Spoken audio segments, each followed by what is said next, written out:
Bună, dragilor, și bine ați venit la o nouă citire. Dacă titlul te-a atras, înseamnă că ai aici cu siguranță un mesaj pentru tine. Îți mulțumesc pentru că mă urmărești, îți mulțumesc pentru că mi-ești alături. Dacă vrei și tu astfel de citire, te invit oricând cu drag doar pe aplicația de tarot și astrologie Cristina Zurba, disponibilă atât pe iPhone cât și pe Android. Hai să vedem așadar mesaje, ce trebuie să știi pentru tine, pentru casă, în curând, în viitor, ce nu știi pe neașteptate și ce o să te mire. La baza pachetului avem așa 10 de cupe, faetonul, 3 de bâte, o legătură cu zodia Rac avem aici.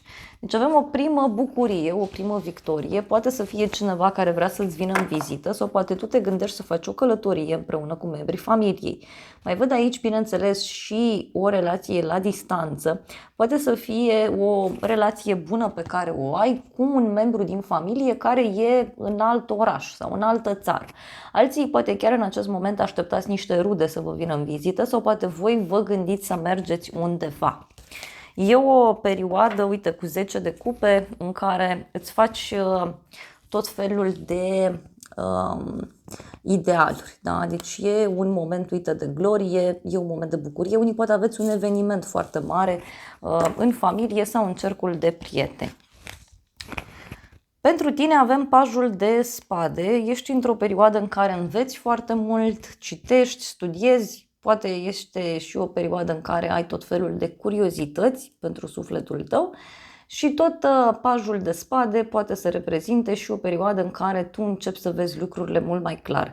Este și o perioadă în care tu dorești de asemenea să ieși dintr-o anumită situație.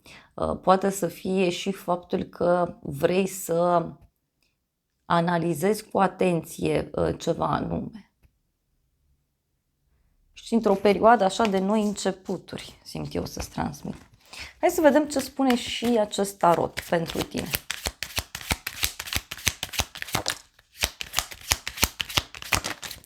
Opt de bâte, deci tu te interesezi în legătură cu cineva în acest moment, poate online, da? Cauți persoana respectivă online, încerci să comunici. De asemenea, ce mai văd aici pentru tine e faptul că te afli într-o perioadă în care primești tot felul de vești bune de la prieteni, de la oameni apropiați, dar mai văd aici de asemenea că cineva ar putea să fie interesat de tine, cineva ar putea să fie interesat de o întâlnire poate cu tine. Mai vreau o carte. 4 de bâte. Deci, uite, o petrecere sau cineva care te invită în oraș sau poate tu vrei să te duci undeva. E clar aici că văd că ești într-o perioadă în care, uite, parcă ești dornic să încerci lucruri noi. Simt aici energii mai tinere. Fie tu vrei să încerci niște lucruri care, știu eu, sunt mai tinerești, fie chiar intri în contact cu persoane la început de drum. Pentru casa ta avem regina de cupe din nou, o legătură aici cu o zodie de apă, Rac, Scorpion sau Pești. Pentru casa ta, uite, te afli într-o perioadă în care dai dovadă de foarte mari emoții, ești într-o perioadă în care vrei liniște în casa ta, vrei pace. Este, bineînțeles, și o perioadă în care ai pe cineva care are o influență foarte mare pentru casa ta, pentru liniștea ta, pentru stabilitatea ta. Hai să vedem ce e cu regina asta de cupe. Magicianul avem.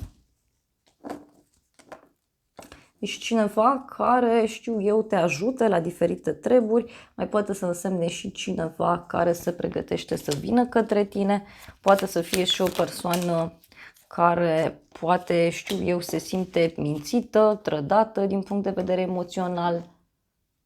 Poate să fie o prietenă sau cineva apropiație care funcționează foarte mult doar pe emoții. Hai să vedem încă o carte. E motanul aici cu mine, dar nu știu dacă o să vină. Valetul de spade, regele de... Nu, cavalerul de cupe. O invitație la dragoste. Fie cineva te invită undeva, fie tu inviți o persoană undeva anume. Poate cineva care vrea să-ți vină în vizită. În curând, 8 de cupe, în curând văd pe cineva care renunță la un anumit lucru. Este o persoană care abandonează anumite activități. De asemenea, ce văd aici în curând e faptul că vei intra în contact cu cineva care a trecut sau trece, fie printr-o despărțire, fie este vorba despre o persoană care a dat tot la spate și acum vrea un nou început, dar poate să însemne și faptul că în curând e posibil ca tu să dai la spate ceva ce nu te mai împlinește. E ca și cum zici, uite, nu pot să mai lucrez, nu pot să mai fac lucrul respectiv. Și avem 2 de bâte, soarele, o legătură cu zodia Leu. Poate să fie un succes foarte mare aici pentru tine, dar poate să fie și un moment în care zici gata, dau la spate așteptarea, dau la spate ceva anume. Cavalerul de spade. O persoană care e mai acidă, poate să fie o persoană care e mai impulsivă din fire, pentru că uite, e cineva care reacționează aici foarte dur.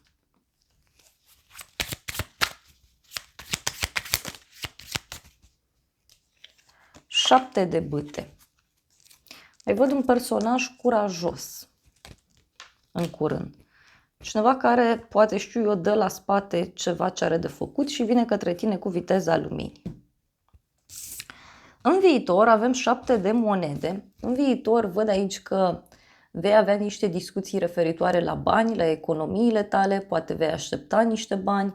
Ce mai văd aici cu 7 de monede poate să însemne și faptul că în viitor poate chiar te vei concentra foarte mult pe a analiza anumite aspecte din trecut. E cineva care se află în așteptare aici. 7 de spade, cavalerul de monede. În viitor văd o legătură cu o persoană care se mișcă foarte lent sau poate să fie ceva care se mișcă aici cu viteza melcului. Poate să fie cineva care e foarte concentrat pe bani. Sau cineva care află niște lucruri din trecut. Uite, avem 3 de spade în viitor, deci cineva care e rănit, cineva care e supărat. Uite, în legătură cu niște bani, în legătură cu o promisiune. Pajul de bâte, din nou. Poate să fie o persoană mai tânără, fie este o persoană care e la început de drum, care nu cunoaște foarte bine anumite aspecte. Ce nu știi tu, asul de spade? Tu nu știi despre o decizie care s-a luat sau despre un adevăr care a fost aflat. Poate să fie vorba și despre o victorie foarte mare a unei persoane. Asul de spade, deci din nou, o victorie, noi începuturi, decizii importante. Despre ce e vorba cu această decizie? 3 de monede, e ceva legat de muncă. Poate e vorba de o colegă de la muncă, o persoană foarte hotărâtă. Pentru alții poate chiar discutăm despre această femeie din casă, din familie, care poate lua o hotărâre în legătură cu partea de muncă sau în legătură cu viața sa.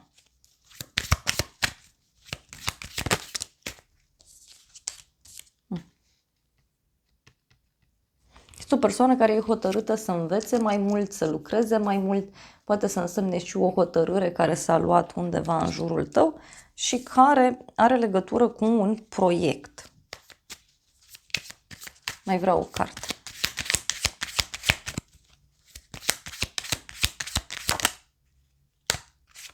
Nouă de bâte. Poate tu nu știi despre o persoană care se simte obosită, care simte nevoia să se odihnească, simte nevoia să dea un pas în spate. Ia să vedem ce nu știi tu.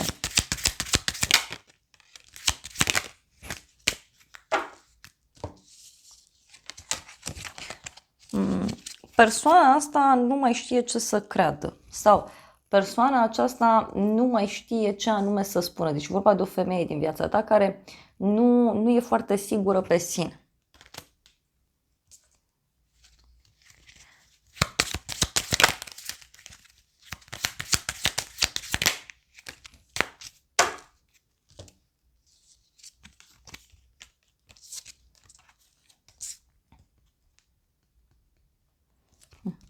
poate să fie și o veste pe care urmează să o primești și despre care tu nu știi. E o veste care ține de ideea de casă sau o veste care vine de la o instituție. Ceva ce nu era sigur, văd eu. Pe neașteptate, împăratul, pe neașteptate este o persoană aici care vine și se impune dintr-un anumit punct de vedere. Este o persoană sigură, pe ea stabilă, este o persoană care impune reguli, este vorba despre o persoană foarte masculină, văd eu aici, și poate să fie și un bărbat pe neașteptate. 4 de monede, uite, o persoană foarte hotărâtă. Un personaj foarte hotărât. Fie e ceva legat de o casă, fie e ceva legat de o sumă de bani, un grup de oameni. Uite, o persoană aici foarte hotărâtă să dețină controlul într-o situație. Sau o persoană care este foarte hotărâtă în legătură cu dragostea pentru tine. Doar că este un personaj mai pasional, mai grăbit, este o persoană care face mișcare, este foarte entuziasmată această persoană.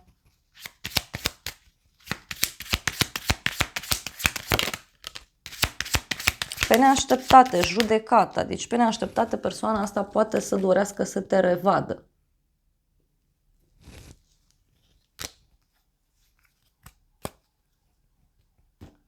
Ia să vedem despre ce e vorba. Soarele, deci pe neașteptate un succes, o bucurie. O persoană fidelă, pe neașteptate un prieten aici care are parte de un succes, de o bucurie și care îți dă o veste despre un final. Poate să fie o persoană foarte hotărâtă de felul ei.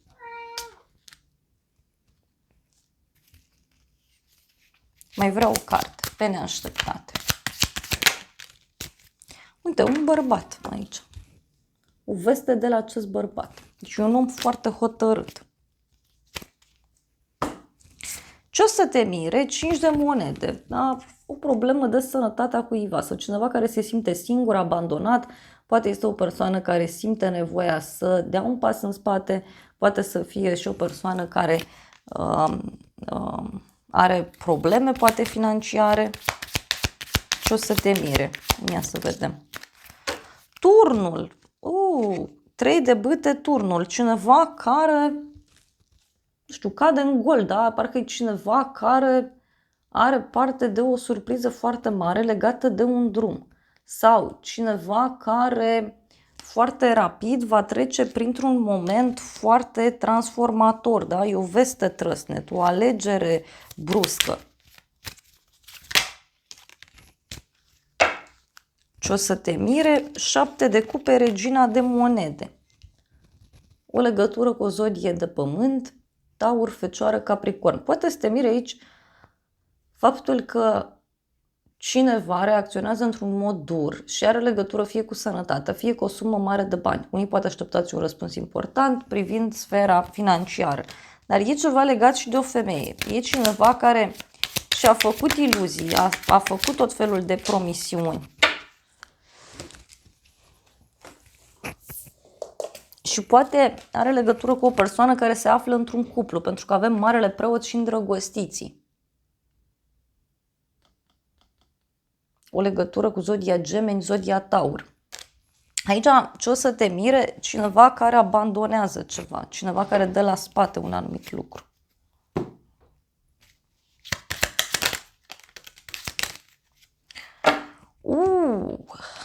Ok. O persoană vicleană, văd aici, avem vulpea, cineva care a riscat foarte mult și care e posibil aici să primească oarecum ceea ce merită. Ce o să te miri?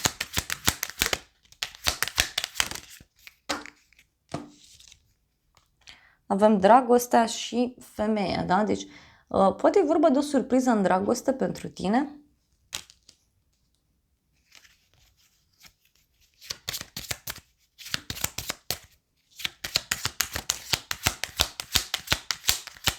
Un secret și un copil, da? Sau o cheie, poate ceva legat de un copil, o persoană nouă, o persoană mai tânără.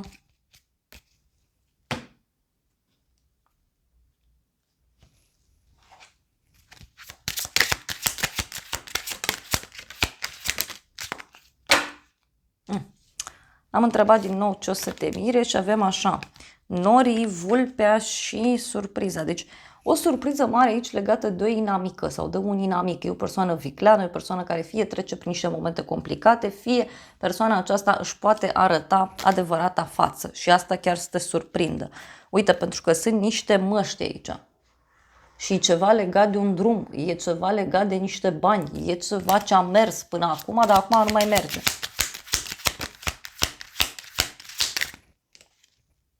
Deci niște vești pe care le primești. Vești legate de o casă, o instituție, parcă e o familie aici sau...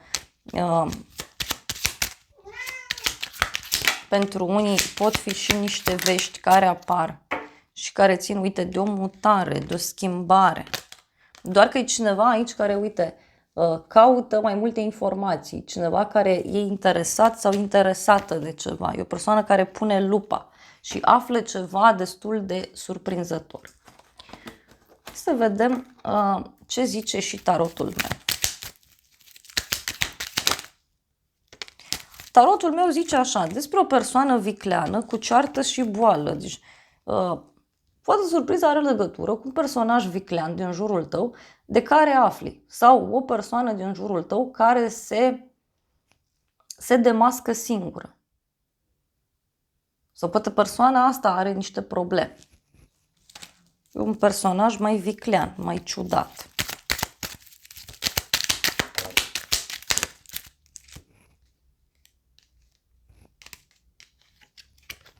Avem o dragoste sinceră, cu vești bune, ești lăudat, onorat și veste bună. Deci faptul că tu aici vei fi lăudat, vei fi onorat, faptul că tu ești pus într-o poziție bună, posibil, da, să scoată la iveală viclenia acestui personaj.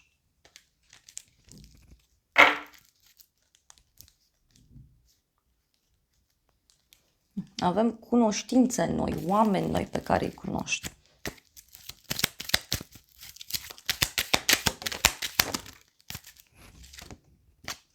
Gelozie, noroc, cununie, relații. Deci poate să fie vorba despre o persoană care e geloasă, nu știu, pe relația ta, pe colaborarea ta, pe înțelegerea pe care o ai făcută cu cineva.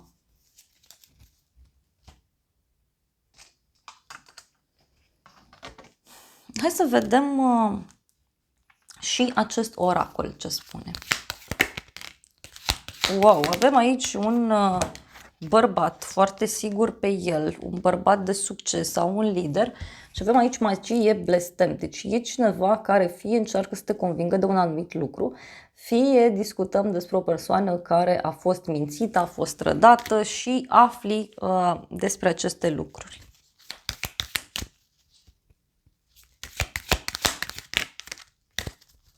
Și avem o persoană supărată, o femeie supărată, în legătură cu faptul că a pierdut controlul sau în legătură cu ceva ce a controlat.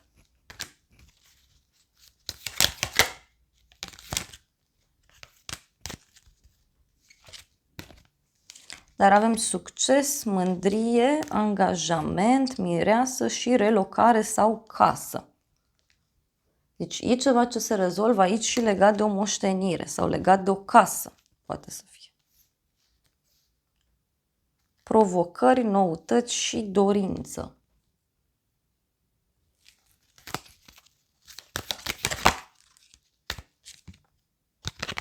Din nou aici avem o persoană geloasă. Și avem inamic, libertate. Poate să fie și că afli de niște personaje care se războiesc aici în jurul tău. Da, dragilor, acestea au fost previziunile de această dată. Eu vă mulțumesc pentru prezență, vă îmbrățișez cu drag, sper din suflet să vă fie de folos informațiile și să ne revedem cu bine și data viitoare. Eu vă doresc să aveți parte de o zi sau de o seară cât mai frumoasă.